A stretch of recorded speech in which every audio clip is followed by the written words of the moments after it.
What's up? What's up is a slang way of saying what's up, which is a slang way of saying how are you going? What's happening? So I'm going to be teaching you a lot more slang and colloquial expressions in the coming lessons. Why? I don't want you sounding like a textbook. I want you to use everyday expressions so that when people are listening to you, they'll think, wow, your English is very natural, like a native speaker. Don't worry, I've got your back. Now today we are looking at the letter U and we're combining it with consonants as we've done the whole week and seeing what word endings we can create. Let's get into it. Now the letter U in this first group of words has a sound. Ready? Just repeat the words after I say them. Rub, mud, puff, jug, mum, none, pup, bus, but. Okay, now let's try them in some very strange sentences. Ready? Rub mud on a bus. Mum is a nun. A jug for the pup.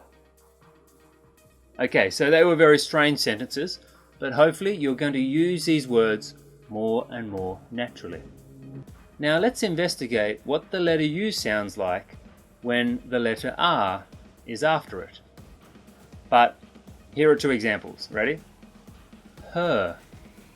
The cat was purring. Purr. Burr.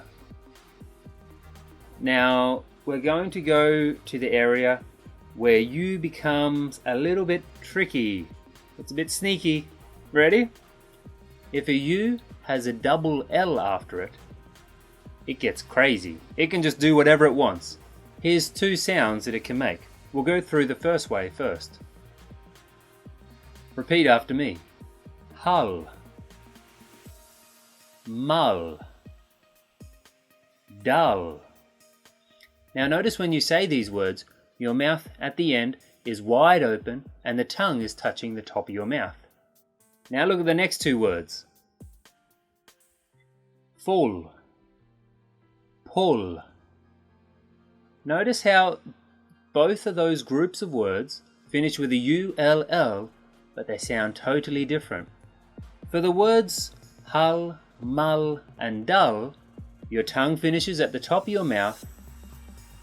For the words full and pull, your word also finishes at the top of your mouth, but your mouth is smaller at the end.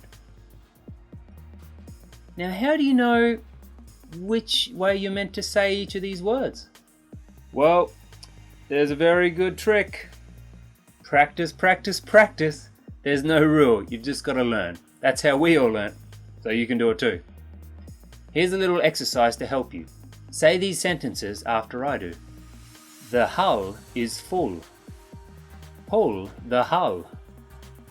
Mull over not being dull. Excellent, good work. Let's keep going. Okay, now I want to see how your pronunciation is going. So you're going to see a word on the screen. I want you to say it first, then I'll say it. Make sure that you're saying it exactly the same. Let's go. Hub, mud, puff, rug, gum, fun, cup, bus, gut, full, mull. Wow, hard work, hey? Excellent. I am so proud of you. You are killing it. If you hear the expression you're killing it, it doesn't mean that it's a bad thing. It means you're doing great. You're killing it. You're doing brilliantly. So you are killing it, you English ninja. Excellent. For the next lesson, we're going to review everything that we have done this week, which has been a lot. But before we go, here's a little tip. Do you want to sound more like a native speaker? Well, do this one simple thing. Read every day, out loud, which I'm sure you do anyway, but try and speak just a little bit faster. When you're reading, make sure that you're saying everything accurately, but just read it just a little bit faster. Set a goal of each week just reading a little bit faster. This will help you to sound more like an English native speaker.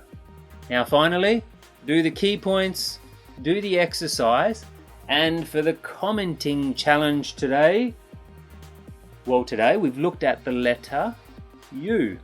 But for the challenge today, we're going to look at you, the word you.